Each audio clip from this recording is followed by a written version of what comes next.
When Daniel woke up that glorious morning under the intense heat of the summertime sun, he didn't quite understand how essential a single glass of water could be,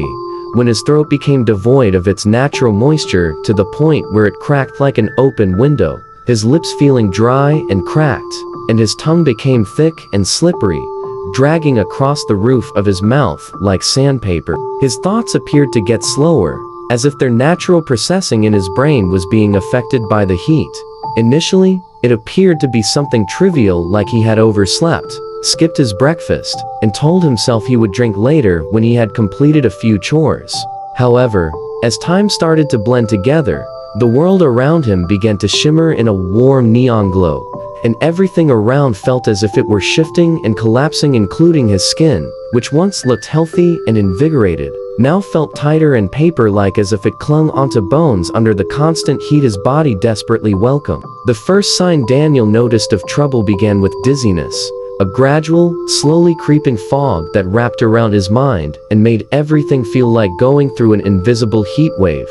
causing him to stumble through his small apartment as if he walked with waves of invisible heat. Every single step sent a heartbeat like a faint echo through his skull. His muscles started twitching in tiny, spasmodic waves as he tried to recognize that they, too, were starving for hydration. Daniel's mouth was so dry that it was painful to simply swallow, and even when he tried, it felt like pushing air out of an empty pipeline, a mechanical act that was stripped from its natural comfort. Eventually, when the thirst became unbearable and unfaltering, his mind started bargaining, whispering soothing, desperate rationalizations like he'd drink later and he just needed to finish one more task, he would be fine. But his body, though it would listen to excuses, was not. It simply demanded its rightful water supply. The human body, upon reflection, is approximately 60% water, and every single drop lost sends a message of panic through its complex system, both literally and metaphorically. As blood thickens,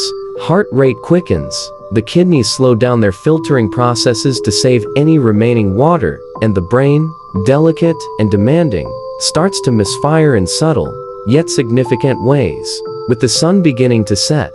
Daniel's thoughts fragmented and became more like a series of incomplete sentences holding together only in their essence, as if language itself had dried up with all the moisture leaving his synapses. He lost the sense of why he walked into rooms, stared at his phone in an attempt to recall what he wanted to do, and when he looked in the mirror, he was startled by his reflection, eyes that seemed sunken, skin that felt dull, and tiny beads of sweat refusing to develop as the scorching air burned through the air around him. As the hours sped to